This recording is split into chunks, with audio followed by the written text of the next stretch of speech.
And Charles, thank you as always for your time. We appreciate it. So you have a unique view. You've watched them 2 weeks in a row. They're 6-5. They're in first place. But in your opinion, just how good are they? First of all, hello, guys. Happy Thanksgiving to you and yours, and everyone can hear our voice.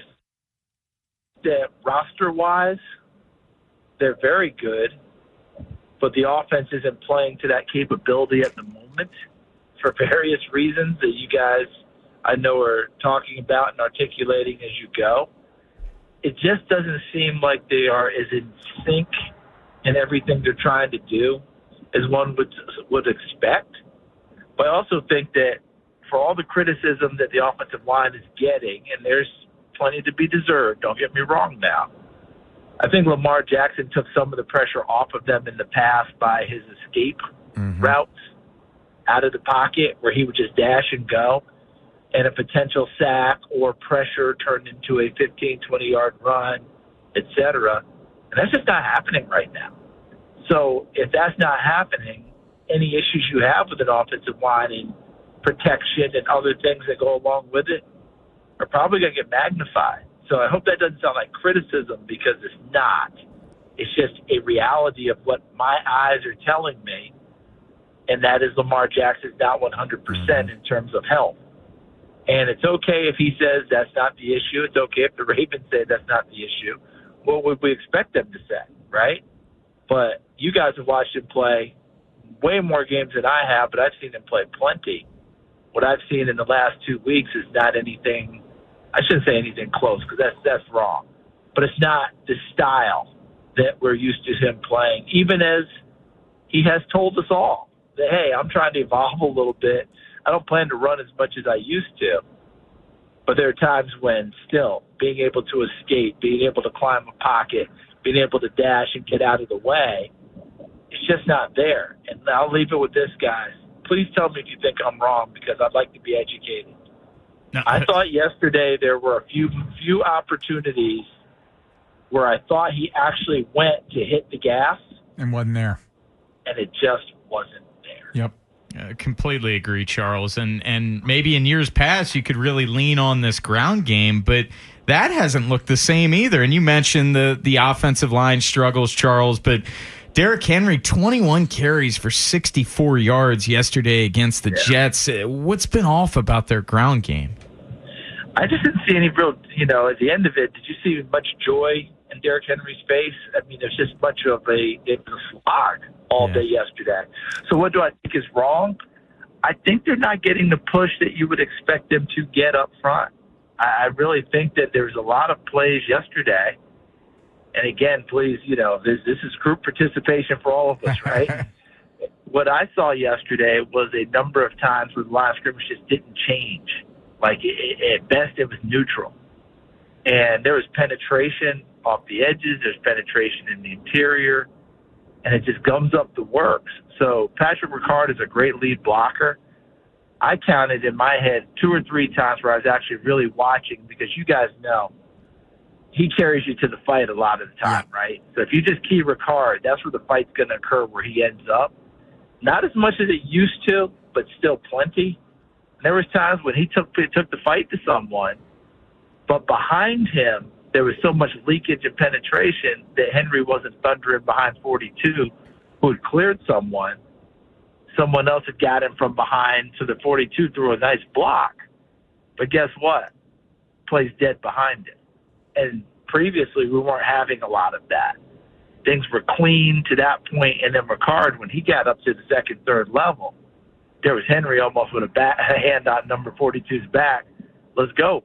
Let's keep going. He just could never quite get there, because I just saw the number of plays were being made in the interior behind him. I just can't get my head around, Charles, for an offense that's this accomplished, and I know that lately they haven't been. Boy, they come out to start these games, and it seems like it's lethargy to me rather than energy. It seems like it's passivity rather than aggression.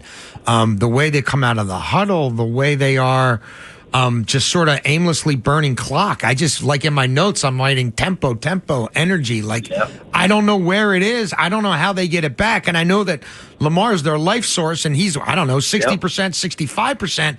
But I kind of feel like that's a big part of the missing equation here as well. And I don't know if they need to change up personnel and go to more of a 2-minute look to try to just sort of facilitate the urgency that comes inherently in certain game situations. But I'm not liking the body language.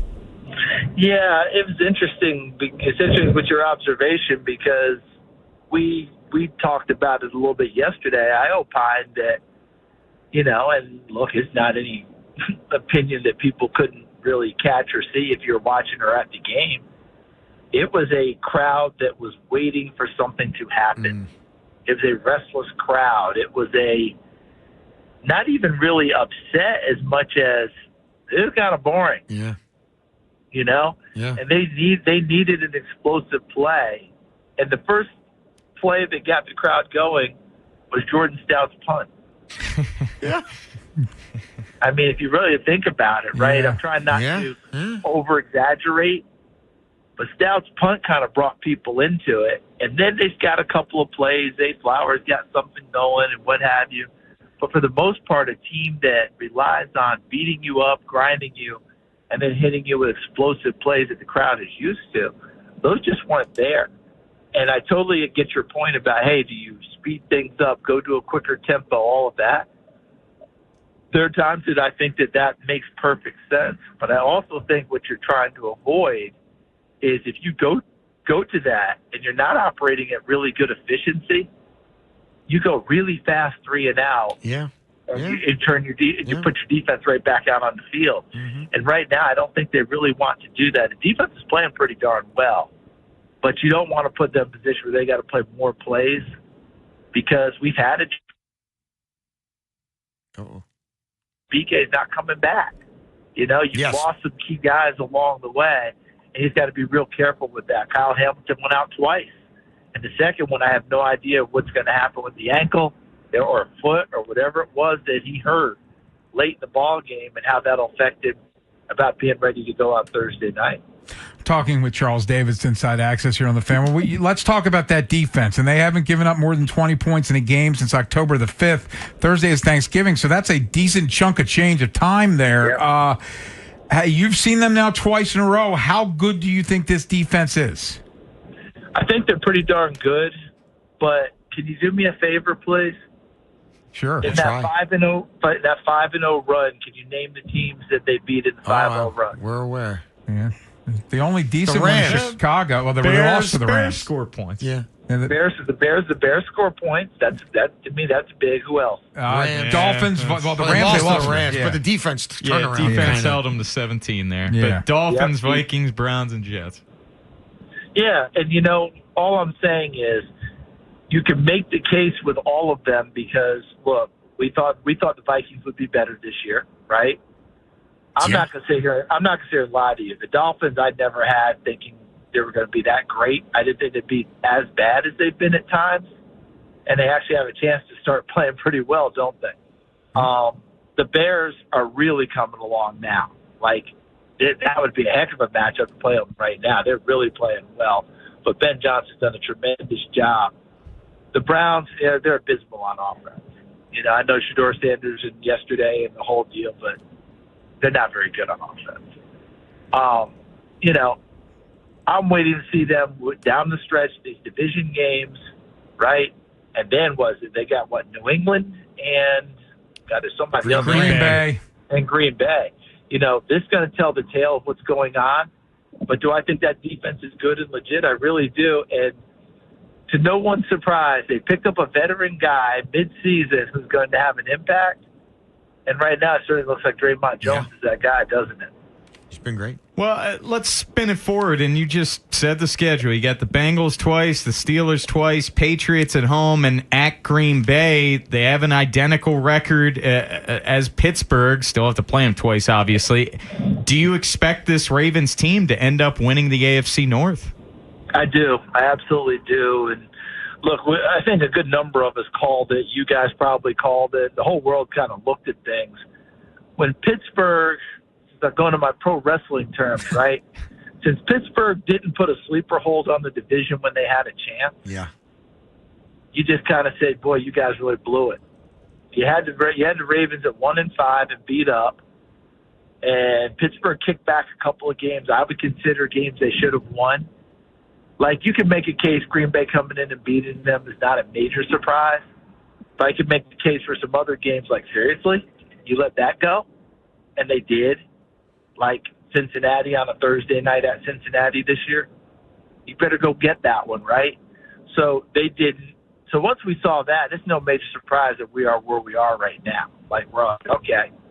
And if Pittsburgh is fortunate, it'll come down to Sunday night in Week 18. That kind of has the look of that could easily be the Sunday night game, because you guys know the last week of the season, Sunday Night Football wants to do a game and send someone to the playoffs, right?